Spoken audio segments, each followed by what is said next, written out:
not just exclusive for GSM. Is your charging station ba good only for GSM, or is it the one that you're advocating? Yes, it's actually universal, but we have to do it in a gradual way because it's quite also expensive to like roll out thousands of charging stations.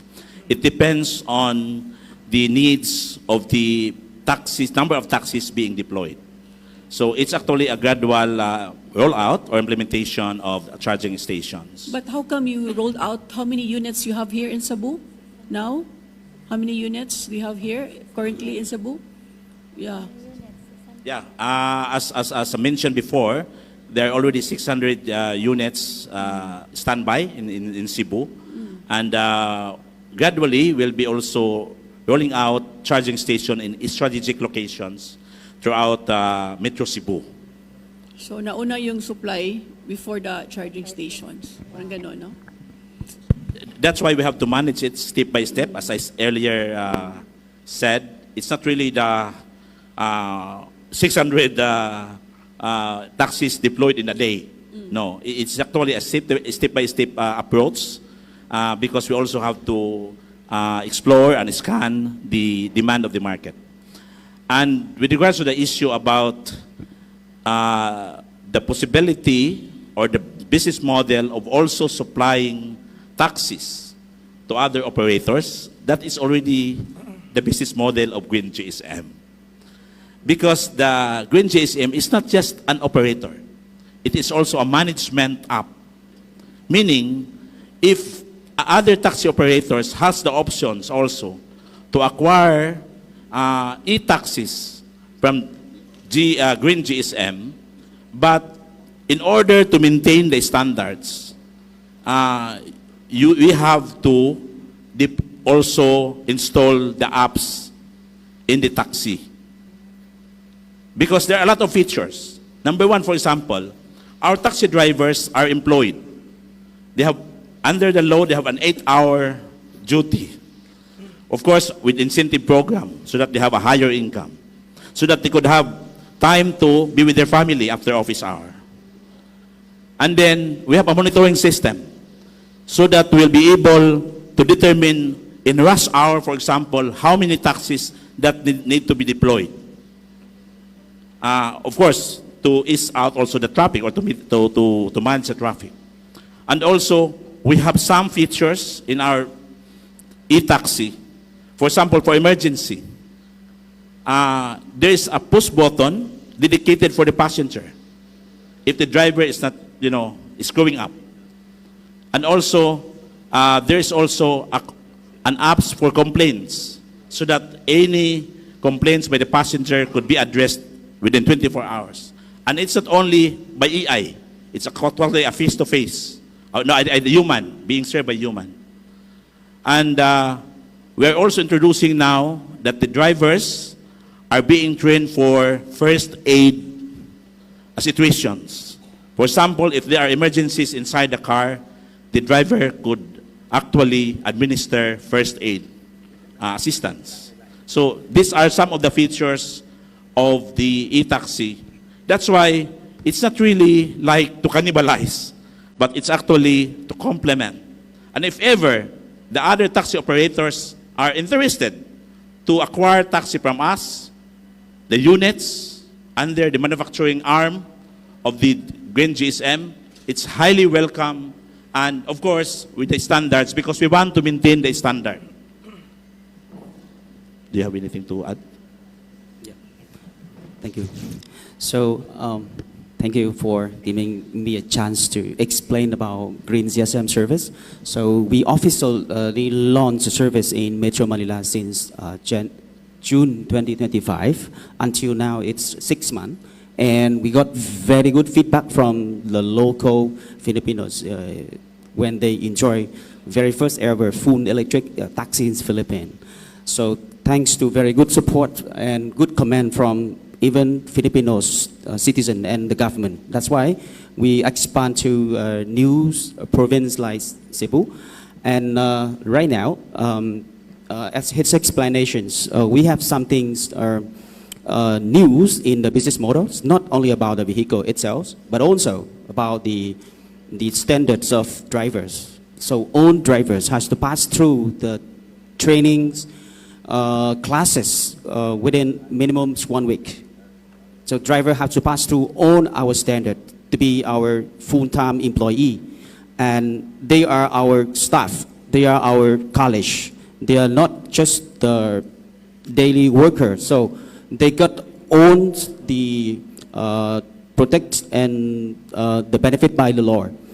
And the next point I would like to share, we're not going to Philippines, to Cebu and other cities to compete to destroy the local taxi operator.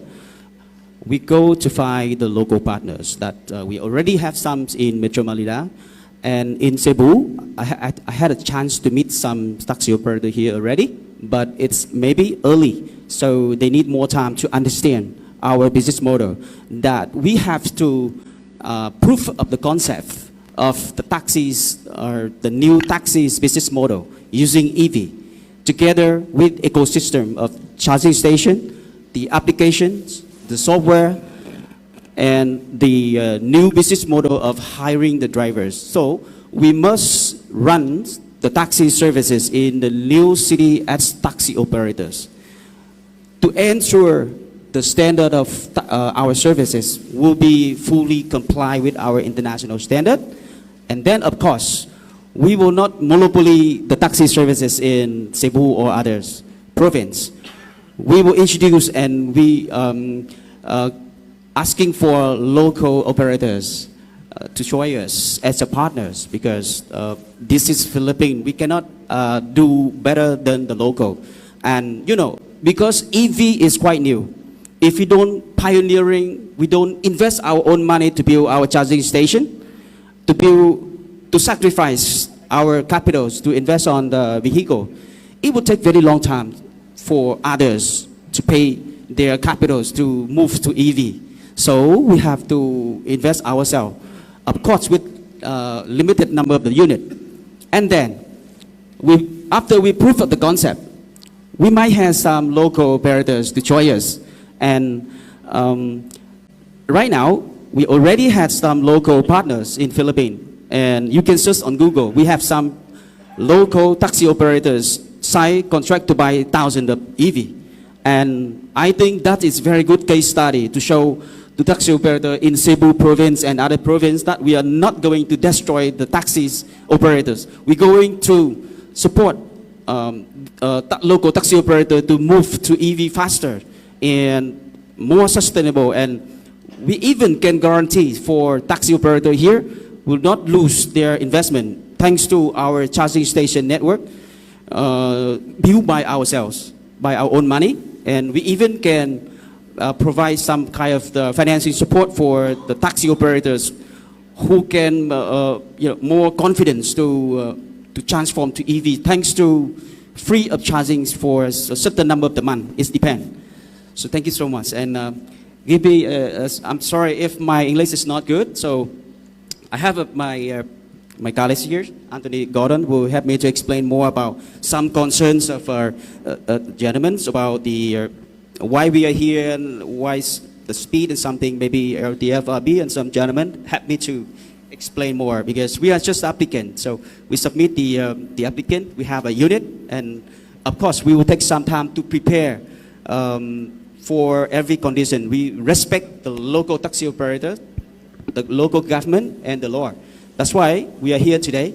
And again, and Happy New Year. And I hope that today I have a chance to explain to everybody to understand more about the model. And we could be very good partners. The same like Vietnam. Give me 1 minute in Vietnam now.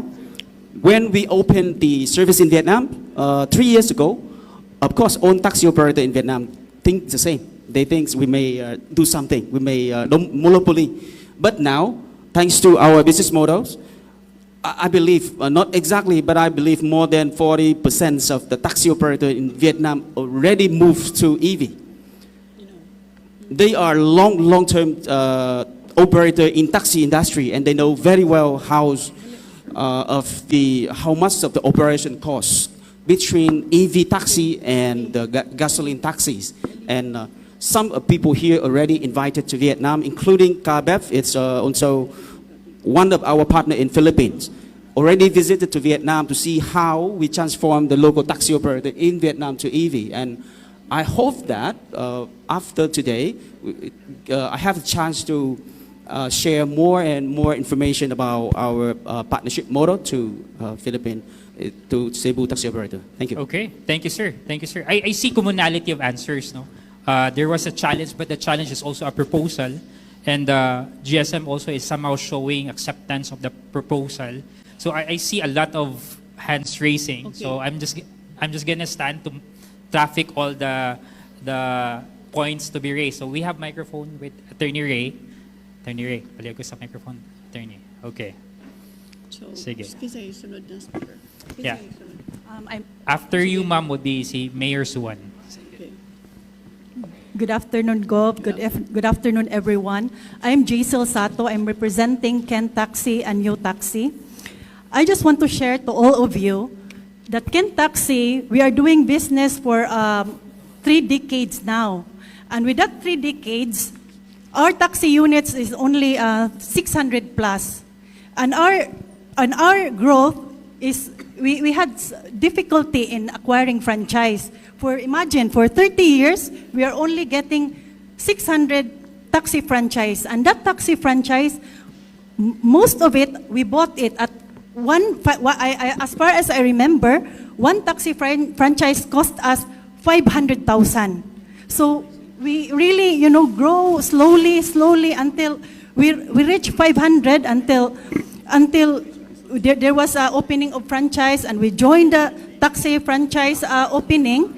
And then we had also difficulty in the opening of the taxi franchise during that time, because we applied 100 units of taxi franchise, and we ordered to Toyota PO 100 units because that's one of the requirements of the application of the taxi franchise. So we spent money, prepared the cars, but we lost in the that's application. So a better taxi operator will win during that application. So I have to shoulder the 100 units that I cannot do anything because I lost in the opening of the taxi franchise. So that's how difficult to get a taxi franchise.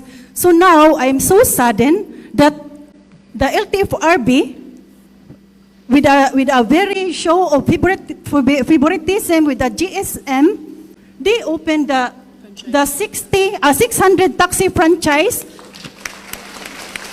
particularly changing the rules and the taxi operation like sedan just to accommodate the GSM. So that's why for me it's so unfair.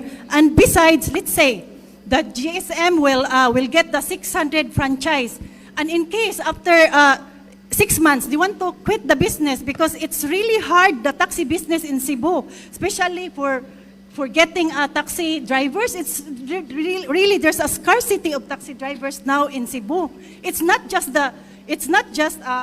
what we call this the business of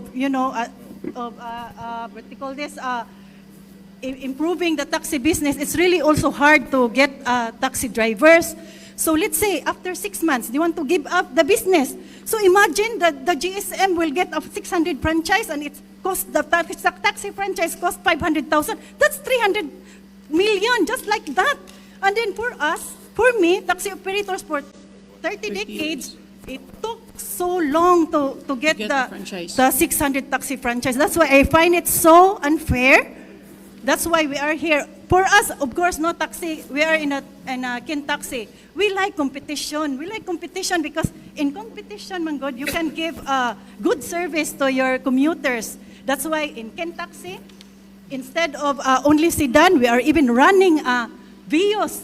The Innova. Innova is very expensive compared to the sedan. But why we bought Innova? Because we want to serve the passengers so that they'll be comfortable, and we can satisfy the tourists that coming here, because we really want to improve the tourism in Cebu. So that's why we bought that expensive car. Why? Because we want to serve the public.